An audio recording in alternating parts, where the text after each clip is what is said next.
thicker pigment, and I can start adding brush strokes here and there to kind of point up to those little architectural shapes. So I gotta get some of this blue down here. So I'm going to get some manganese blue, and I've got it kind of thick because I want it to stay.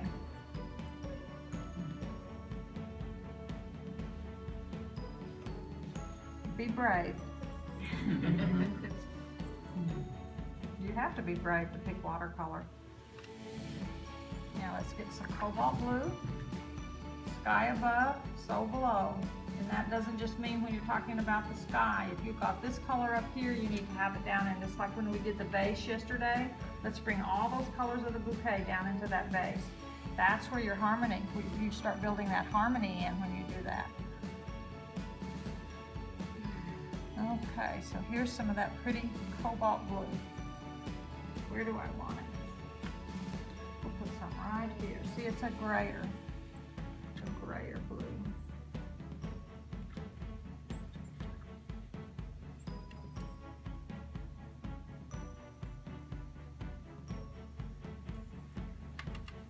Okay.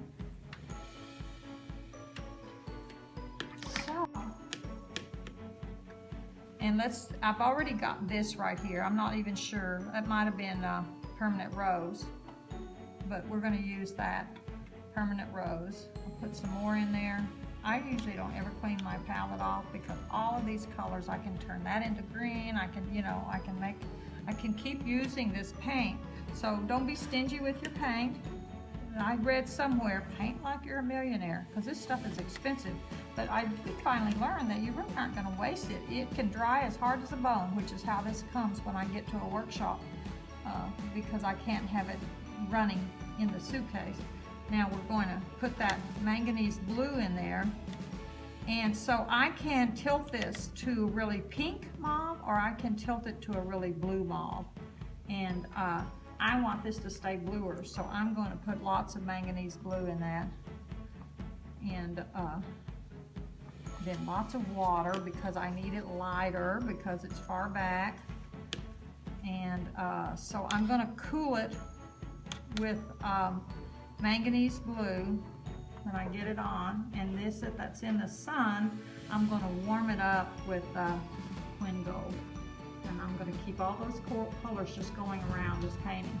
And I don't think I'm going to, we can count the colors later, but you'll be able to see how much brilliance you can get with very few colors. In fact, it's easier. Okay, so here we'll do the sunshine first, and so I have to say, where is it in the landscape? It's further back. So I need to try to keep the value a little lighter than this one. So maybe I'll do this one first and set the value, and then I can gauge this one better. So that's my thinking process. I'm going to do this one first, and it's in the shade, right? So let's put a little test mark here. So I think that's pretty good. And the contour of the roof is this way. I like these to look a little old and time-worn, so I'll make the edges kind of raggedy. And that way they don't look like they're too new. They've been sitting here for a while, maybe. Okay. Now we gotta cool that down. It's on the shadowed side, so let's get some manganese blue. And I know my value is gonna be a little deeper because it's up front. And that's just nice broad strokes.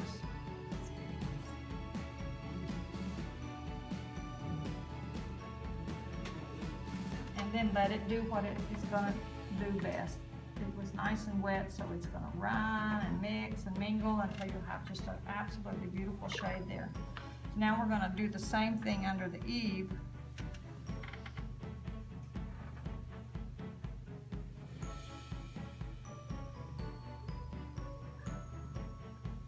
We've got a nice shadow that we can address right here. That's gonna get some sun bounce up in it, up into that. Add some cool to it. Okay. Now, if I wanted, I could, you know, put some scrape marks in that and kind of make it look like a roof. And maybe I will, just so that you can see the technique. I kind of like the plainness of some of the shapes, but this is a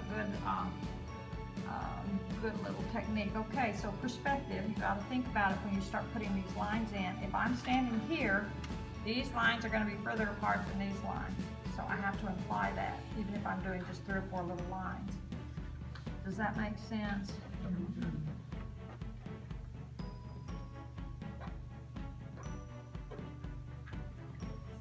And those are going to be darker, right? Because the paint's so wet. Yes, Scratch. It was kind of wet. So, and then I can add, kind of break these little lines by adding some horizontal marks. And that's close the eye down a little bit. So everything has a reason. Those can be embellished with a river brush when we're all done. But they're right there. Now they're just going to kind of sit like that. And now we can gauge this value based on the value that we did this one. So these two will be lighter. And I've already got my puddle here. All it needs is a little more water. And if I put it on and it's too dark, then I'll just add water. I'm leaving some white here because I want to bring this, let's get a little more paint there, a little more moisture. Okay, now let's put something nice and warm on that. The sun's going to hit right down on top of it. We're going to use our same Quin Gold. Okay, then. So just, you know, don't color the whole thing. You want that mauve to show through. Could you warm it up with your alizarin? Get some of the alizarin back in the back. Sure, you could. Okay. That would do the same trick, right? Yes, but you want to remember, if you're choosing alizarin, then that's the color that's going to have to be repeated somehow. So you would have it repeated here, and it has to not appear as odd. So when you're mixing, if you're going to put it here, you're probably going to have to, you know, use it. Oh, here. then it's got to get into the trees too? Do what? Would it have to get into the trees too? Or would I that- oftentimes will put a big swash of permanent rose back in those trees. If Okay. you look at that peonies in Pennsylvania, you'll see where I pull the pink from the peonies up into the trees with permanent rose. Okay. It's quite attractive when you do that. So yeah, that's the fun of being an artist. Now this one is further back, so these little marks are going to be less intense and not as much as these. Just a few of those is all we need. And we're going to now let the sun's going to hit this one. So we have to do the same thing. And we'll just kind of maybe make some strokes here to imply that it's a little shed. Maybe just a few little spaces left over here, white spaces. And then we'll put some warmth there. There we go. And see, we're starting to lead the eye with this here, here, here. So that's kind of my answer about your alizarin. Whatever you choose to do, you want to keep that harmony. And so you'll have to plan how you're going to do that. These watercolor paintings look as if they paint themselves almost accidentally, and that's why we all want to paint them. You know, we say, oh, that looks easy. And then you realize, you know, well, it took them, you know, an hour to paint it, but 30 years of study and gaining knowledge.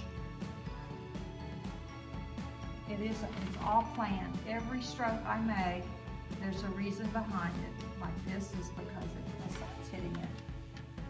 And we could have some sun that's bouncing up into these too. And also it lets me carry those strokes around. See, now I've got big strokes, now I've got a couple of little strokes. So that is a kind of a good thing.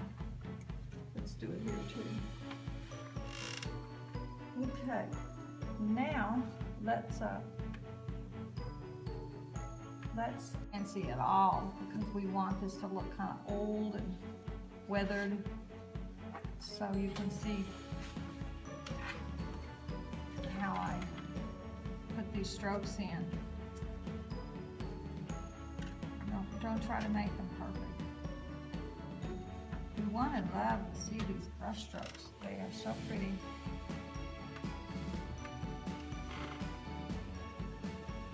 I'll have to blot this with the Kleenex a little bit. This guy sits far back, so I don't want these too intense. So I'm going to take some of that value away on those and leave this one more because he's up front. Now let's do this.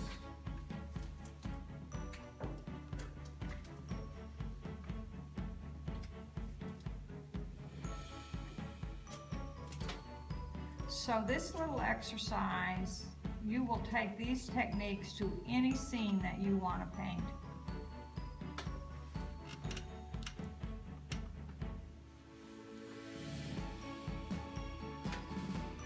So are you dabbing? Yeah, making little tiny strokes. Because if I just did a straight line, remember those strokes we made yesterday? It's like boring, interesting. That's what we're trying to accomplish here. You want, when the eye moves around your painting, you'd like for that eye to slow down a little bit so it can enjoy what you've done.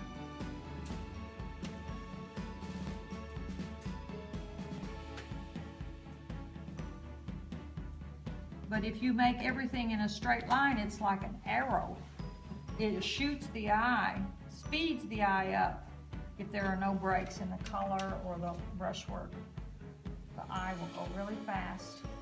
So I think that helped. That gave some definition to these little roof lines. And now we're going to lay in our shadows. I think we'll put in the side shadows first. We're going to use the same puddle, and we're going to go with the same philosophy that we said. If it's in the shade, then we're going to cool it down. So let's do this front one first and get him a little darker than this one back here. And I'm liking this purple with this. Now I want to bounce some of this warmth up into this shadow, so I'm making a plan in my head to do that.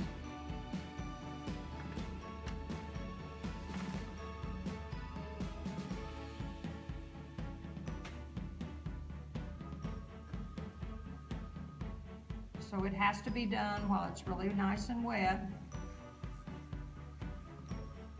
And I also want to cool it down because it's on the shadowed side, so I'm going to pick up this manganese blue and cool it down.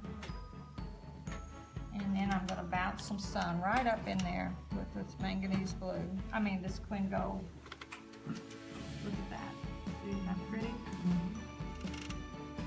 And we'll do sun bounce here, and we'll do sun bounce here. And that'll repeat I've got it. a question. Yes. Now, from here, it almost looks like that side is the same color as the roof. This looks the same as this. No, the roof and It will kind of lead you to do what you need to do. We're going to darken that. And I could make one solid line, but I want the eye to slow down, so I'm not going to make one solid line.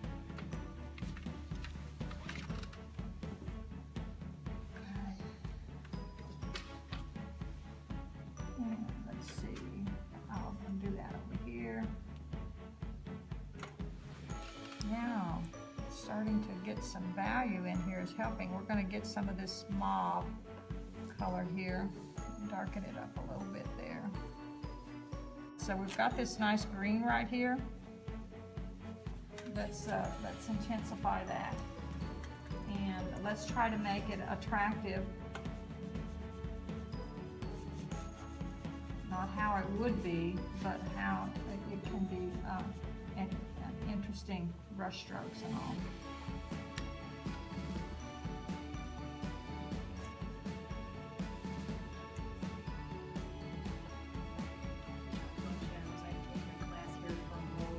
Just go for it. Remember we talked about that Nike commercial? Now these, just do it. So that we'd get some shadows from this fence too, wouldn't we? But they won't be as prominent because they're further back. So I've lightened that up a little bit.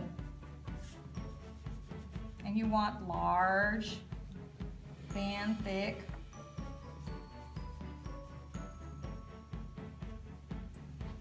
Just implied. And then we'll put some blue in that.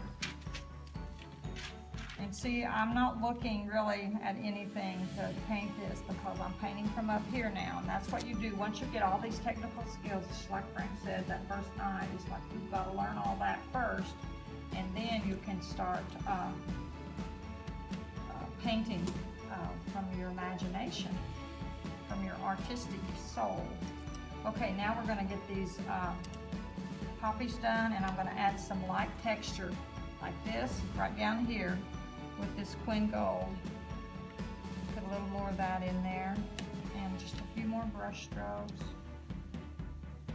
I've got some soft brush strokes, so now I can leave these hard edged. And they're all going to point up to those houses. And you can do a little negative painting between these marks that you make here.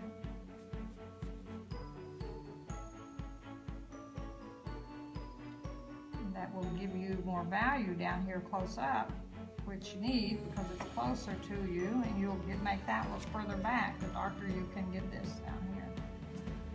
But you want it to be, you know, pretty strokes, and let your other colors show through.